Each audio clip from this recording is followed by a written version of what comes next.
விருதுநகர் மாவட்டம் கிருஷ்ணன் கோவிலில் கல்வி பணியில் கடந்த 34 ஆண்டுகளாக சிறப்பாக சேவையாற்றி வரும் VPMM கல்வி நிறுவனங்கள், கலை மற்றும் அறிவியல் கல்லூரி, பொறியியல் கல்லூரி, நர்சிங் கல்லூரி, கல்வியியல் கல்லூரி உள்ளிட்ட பல்வேறு கல்வி நிறுவனங்கள் ஒரே வளாகத்தில்.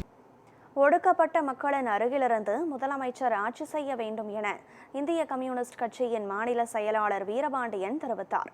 கோவையில் செய்தியாளர்களை சந்தித்த அவர், தவேக கொடுத்த வாக்குறுதிகளை நிறைவேற்றாத போது கேள்வி கேட்போம் என்று தெரிவித்தார்.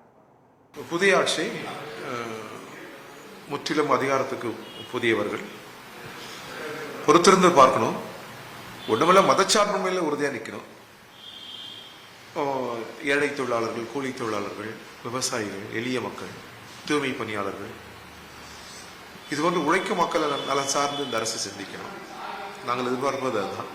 கொடுத்த வாக்குறுதிகளை நிறைவேற்றணும். ஒரு 100 நாள் அந்த நல்ல திசை வழியில் அவர்கள் நோக்கி செல்கிறார்கள் என்று நாங்கள் நம்புகிறோம். ஏன்னா திருப்பரங்குன்றம் அந்த இஷ்யூ, மேகதாது, காவிரி, அப்புறம் இந்த வந்தே மாதரம், தமிழ் தாய் வாழ்த்து, நீட், இதெல்லாம் ஒரு நல்ல நிலை எடுக்கிறாங்க. இவ்வாறு இருக்கிற போது அதை நாங்கள் ஆதரிப்போம்.